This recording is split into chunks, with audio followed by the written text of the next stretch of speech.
بسم اللہ الرحمن الرحیم۔ السلام علیکم ورحمۃ اللہ وبرکاتہ۔ معزز ناظرین، آج کا ہمارا مسئلہ ہے کہ اگر کسی شخص کی رکعت نکلی ہوئی ہے اور وہ امام صاحب کے ساتھ قاعدہ اخیرہ میں بیٹھا ہوا ہے اور امام صاحب پر سجدہ سہو واجب ہے، اب امام صاحب سجدہ سہو کرنے کے لیے سلام پھیرتے ہیں، تو آیا یہ شخص بھی سجدہ سہو کرنے کے لیے امام صاحب کے ساتھ سلام پھیرے گا یا نہیں؟ اگر سلام پھیر دیا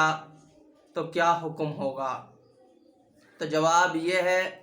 کہ اگر کسی شخص کی رکعت نکلی ہوئی ہے اور وہ امام صاحب کے ساتھ قاعدہ اخیرہ میں بیٹھا ہوا ہے،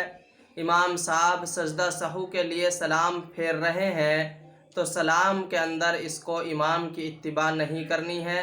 امام کی پیروی نہیں کرنی ہے، بلکہ صرف سجدہ سہو کے اندر امام کی پیروی کرنی ہے۔ لیکن اگر اس نے امام صاحب کی سلام میں پیروی کر لی، سلام کے اندر اتباع کر لی، یعنی امام صاحب کے ساتھ اس نے سلام پھیر دیا، تو اب دیکھا جائے گا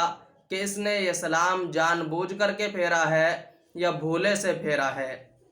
اگر اس نے جان بوجھ کر کے سلام پھیرا ہے تو اس صورت میں اس کی نماز فاسد ہو جائے گی، اور جان بوجھ کر پھیرنے کا مطلب یہ ہے کہ اس شخص نے یہ یاد ہوتے ہوئے کہ اس کی رکعت نکلی ہوئی ہے، اس نے سلام پھیر دیا، تو یہ بھی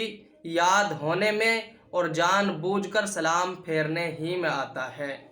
بعض مرتبہ مسئلہ معلوم نہ ہونے کی وجہ سے سلام پھیر دیا جاتا ہے، تو مسئلے کا معلوم نہ ہونا